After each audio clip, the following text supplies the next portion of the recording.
Hi, Mark here, and welcome back to another episode of On the Timeline. It's the show where we break down the editing of our recent short films. This episode we're talking about Skat.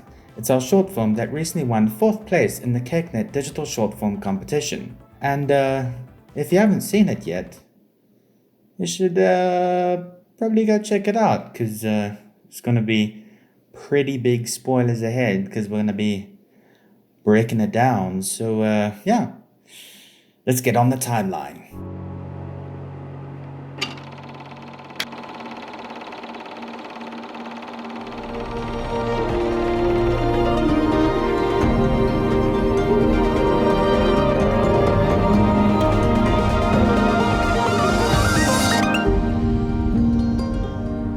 So here we are on the old timeline. And just a note here, I was the offline editor for Skat, and Yaku was the online editor.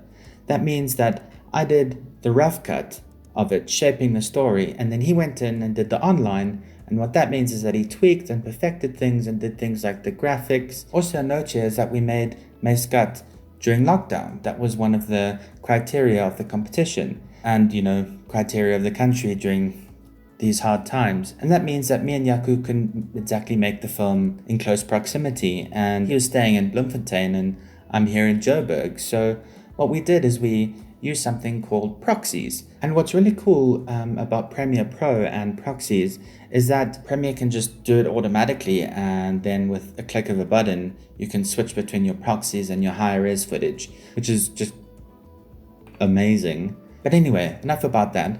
Let's get to Skat.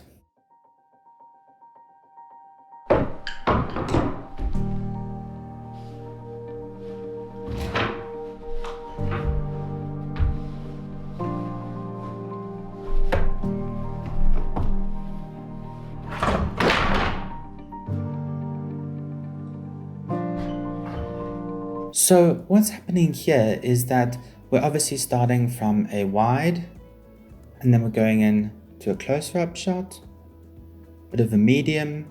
He discovers something close to what he sees, reverse shot back on him again, and then we go closer in on the main character. And this is in keeping with sort of a traditional way of how a scene is established. And I think it's got to do with what we talk about in our writing video on structure. We talk about this sort of cyclical nature and this sort of fractal theory of narrative, and how we sort of start macro, then we get closer and closer and closer and closer in as we go on throughout a story and a narrative, and then we start to pull out again to the macro. It's the crossing the threshold and returning, having changed. It reflects into a scene as well, and obviously you want to start a scene off in the most interesting way possible, and usually that isn't always a wide shot, but if there isn't a reason to sort of break that convention, and I think our wide shot is an incredibly intriguing one because of the nature of him sort of emerging from the floorboards, then we won't necessarily break that convention. But I do feel that beginning a scene in the most interesting way possible should always be integral. In een van twee huise, een vir jou en een vir my. Die een waarna ek jou sal lei, het jy altyd gespot. Dis vernoem na my. Hierna sal jy sê dat dit jou nader gebring het aan. So here we have the main character looking at this first clue of this treasure hunt that's about to happen, and reading the poem, the other part of the clue, on the underside of it. And with the main character being played by Yaku's brother, he's not an actor. Everybody's not an actor. So we knew this. And in our writing video, we also spoke about the Kuleshov Effect. And what this implies is that the audience reads into and imbues meaning as to what the character is thinking, given the reverse shot of what they're looking at. So we have him looking at the clue, and then we cut to a shot on his face. And he's not really doing much himself, but through the sound and the cut and the context of the scene, we're starting to read into his sort of emotional journey that's about to happen and is happening as he's reading this clue. All of these things the audience is projecting, and sort of between this cut, that's all audience inference. right there is a reason why you should really make your transitions count. It's a simple thing. It's him getting up and then we cut to him outside. But the Kinesthetic competition had a very strict time limit. The film can't be longer than 5 minutes. So how do you make these transitions count? And what we have here is a simple cut on motion and paying careful attention to the sound itself.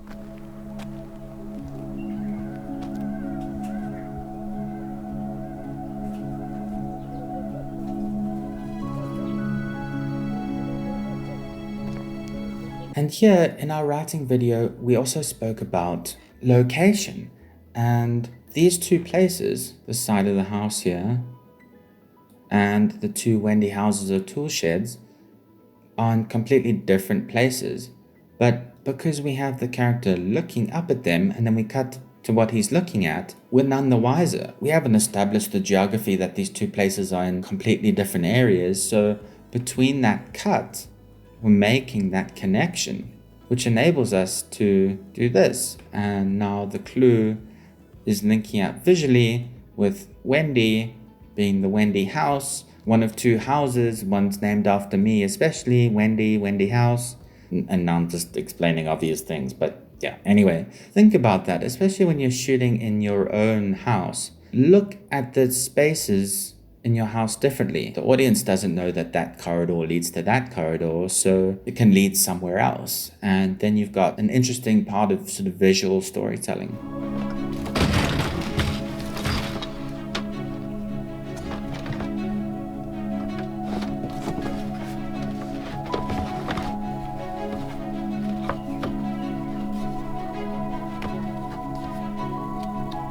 So what we have here is, I really wanted to create this rhythm as he's starting to discover things, and then we have a sort of a few jump cuts, and then it starts to sort of get quicker, a couple more jump cuts, and you'll see the size of the shots start to decrease. And really, I want to create that sort of subtle sense of exploring for something, and there's a little bit of anxiety that's starting to create. And anytime you want to sort of create something like anxiety, is you want to think about maybe using a jump cut, because a jump cut is a very film specific thing. It's a very sort of unnerving thing. We're not used to seeing time being jumped in the same space. We're usually used to time being continuous in the same space. So what's a way to create that anxiety as he's starting to look for this clue is we use a jump cut. And really what this also is creating the sense of empathy through using the jump cuts in this way it's really a case of kinesthetic empathy, because we're used to this frantic nature of searching for something, and through the cuts of creating that urgency and it has to be somewhere, we empathize through the motion of just his hands and the objects. Kinesthetic empathy is empathy through visual motion. It's the same sort of empathy that you'd get when you watch just a performance art piece where there's just maybe a dancer or there's some sort of expressive movement. It's the same sort of connection that we make. So really enhancing that through the edit and that intention of anxiety through searching for something, we start to empathize with his journey. In een van twee huise, een vir jou en een vir my. Die een waarna ek jou sal lei, het jy altyd gespot. Dis vernoem na my. Hierna sal jy sê dat dit jou nader gebring het aan my skat.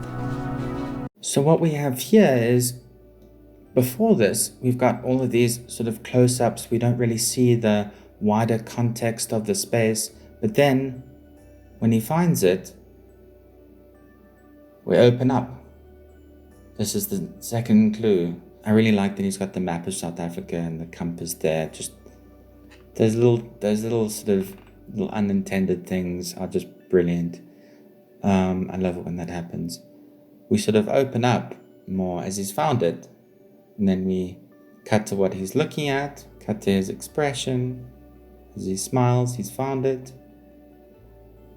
And what we also get is we get the visual reward of the end of the clue, the poem, which is my Skat. My skat.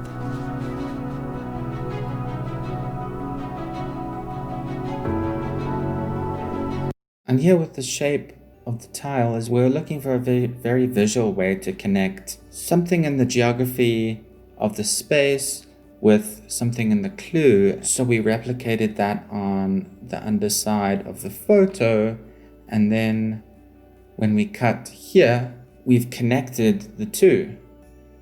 Just through the cut, the audience is now thinking, aha, those look familiar, don't they? And that's all just through the cut. And again, we start with this obscuring, and then we get wider and wider. It's almost the opposite of that first scene where we start wide and move in closer. Now we start in close, it's details, it's clues, and then we start to move out wider. The pacing of these became a really tricky thing, and what you've got to understand about pacing is it's not just the pacing of this little sequence. The pacing of a sequence affects the sequence that comes after it. It's all connected. It's not just this piece and this piece and this piece. You're not just looking at the cut. You're looking at the cuts in context. A director that I work with, Evan Wigarovitz, whenever I sort of make a cut and we're sort of focusing on something small, he's like, no, just take it back. I need to see the whole thing. I need to see how all of the cuts live, because you might even make a sort of really cool cut on motion and you're like, wow, that's such a great visual cut and you're very pleased with yourself, but you look at the whole thing in context and you're like, well, it doesn't work at all. So you really need to look at the micro, get that cut right, but then look at the macro and see how it lives within the scene, but then also how it affects the scene next to it.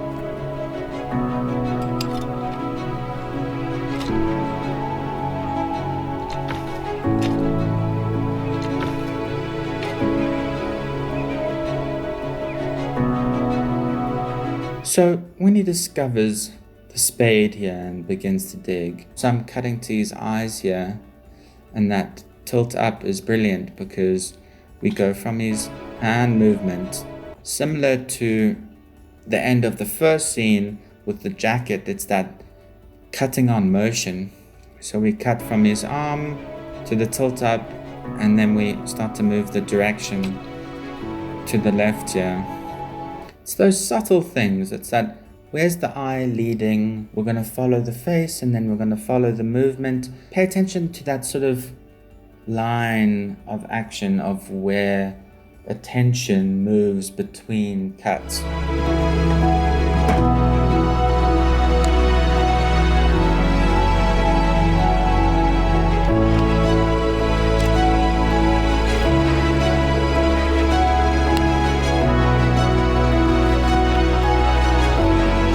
And that sequence there is almost exactly the same in terms of the cutting as the sequences when he finds the first clue. And that repetition of the same pattern almost like pays itself off. The audience is creating that empathy, that connection with him and what he's looking at, given the context of the scene. Moving into the scene, we wanted to start off with the projector close up. We're not exactly sure the entire context of the scene, but it's a really interesting image, and it's this payoff of the films that he's just found in the crate, and there's that movement,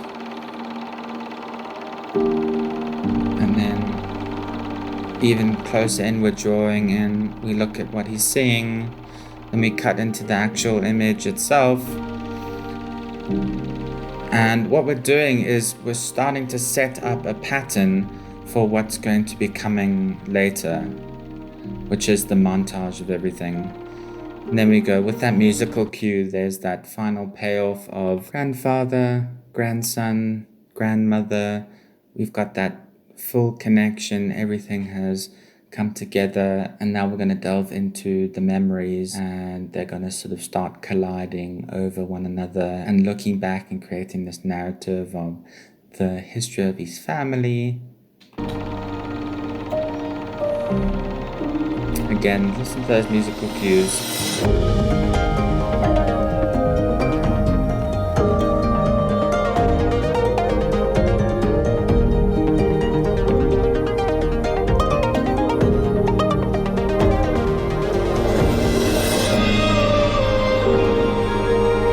And what we have here is when you're going through a lot of home footage that's maybe shot on like 8mm film or something like this, I really wanted to look at the fact that it's a sort of physical, tactile thing. These are actual memories, and therefore I was looking at the sort of imperfections of the actual film itself and using those as transitions. We see the beginning of this shot here is a bit of a blips in the film, and that it's magic because you know that it's something that's being watched because there are these imperfections.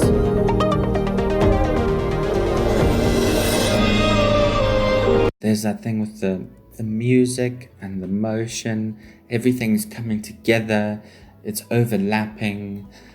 We get a sort of back and forth of children and more children and parties. So initially we start off with the wedding. Again, there's a good example of using the film as a transition to the next piece. You can use all of this to your advantage. I didn't want to cut out the fact that it's 8mm films. It's part of the experience. It's part of the memory. So we start off with the wedding, then we go into some more personal memories, and then we get the first sort of reverse shot of the two of them. And that's a sort of pattern as well that's then going to be expanded upon and then broken later on for effect. And then I think this cut really works really well because there's so much story in between that cut, from them being together to their child. I mean, that's like the magic of editing right there. There's so much meaning in between that cut. There's so much story. There's so much happened in between that cut that the audience is filling in and engaging with. And it comes down to that basic principle of juxtaposition. What does one image mean when you put it next to another image? What is the meaning that is created between those two images? And then we see more children, important memories, and then we come back to them when they were younger. We've established them getting married and then having a moment together and then having children. Then we see the children grow up, and then we start to go back in time because memories don't sort of work in this sort of linear fashion. And also he's picking different film reels and watching them, and it's creating this sort of kaleidoscope, and it almost starts to feel like when you look back at memories, they don't play in sort of sequential order. And also so that we can loop back